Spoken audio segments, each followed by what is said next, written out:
All right. It's day 2 of turtle making. Today I'm going to start my carving, and as you can see right now, I'm just using my finger. I put a little water on my finger, and I'm just rubbing all my turtle down. Is a good technique to really push that sand into your turtle. It pushes the sand into the clay. It'll make your clay way better when it comes to glazing. It'll make your glaze come out a lot better. And I'm just right here. I'm using my thumb and I'm kind of marking out where the eyeballs are going to go. Okay, and you don't have to do your eyes this way. This is just the way I do mine. And I kind of use my thumb or my pointer finger, and I'm just, like I said, marking out where the eyes go.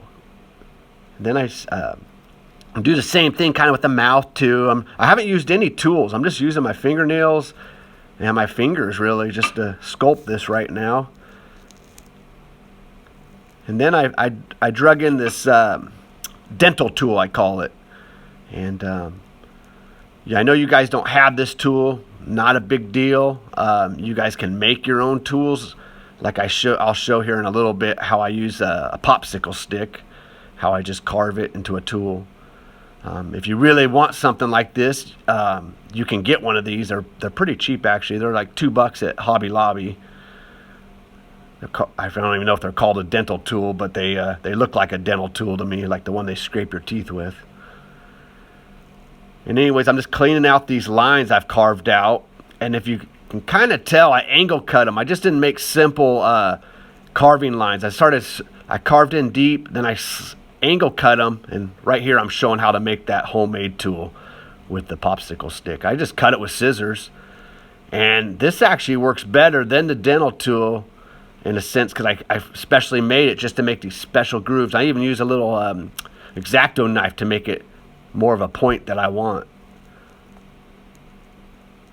And I'm just getting in there, scraping out this shell, making it look more realistic, not just simple lines. I'm angle cutting these lines, so it's going to change the whole dynamics of this shell, this bad biscuit of a shell.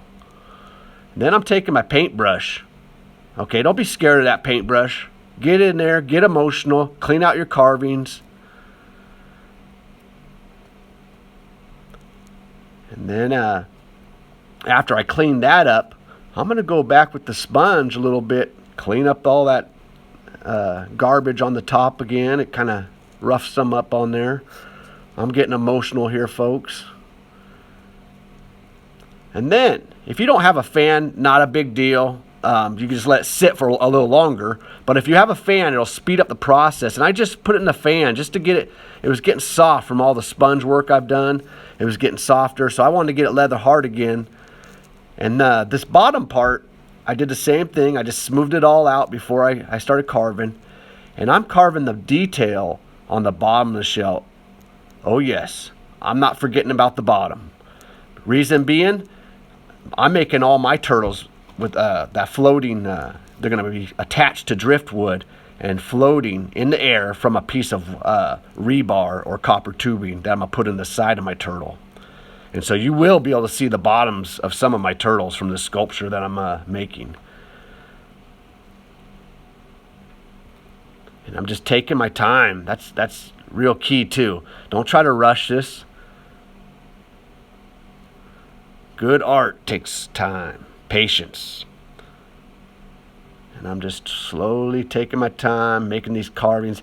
And as I'm carving it too, I'm starting deeper in the center, and I go more shallow as I go to the edge of the turtle shell there. And then right there, as you see what I'm working on the fins, the detail.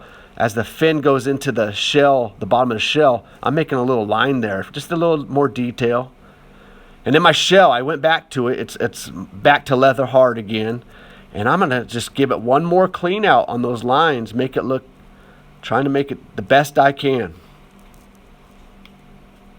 Look at that detail on that shell. Woo-hoo! I'm getting emotional here.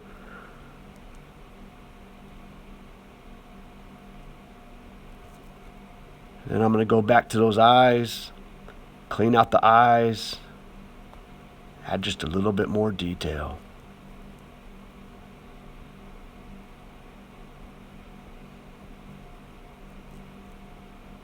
Don't forget about the mouth. Clean out that mouth. Even make the little nostrils. The more detail, the better your turtle will be. That's my opinion.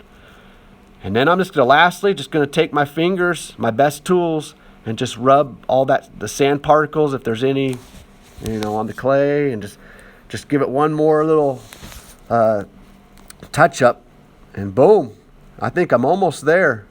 Except I got to put this little hole on the side. You don't have to do this if you're not going to make yours floating and attached to something like I am. But if you are, you need to put a little hole here so we'll be able to glue some metal rebar or copper tubing into your turtle to attach that to the driftwood or whatever you're attaching it to. And then I'm just going to see the hole and check it, make sure it all lines up good, give it one more check. Even check the tubing, make sure the hole's big enough. And I think I'm good, folks. I forgot one thing. Gotta put your name. Even if you're making a couple turtles, I recommend putting your name on everything, just because you're cooking it with other students and it could get mixed up with someone else's. All right, folks, that's it. Have a good day.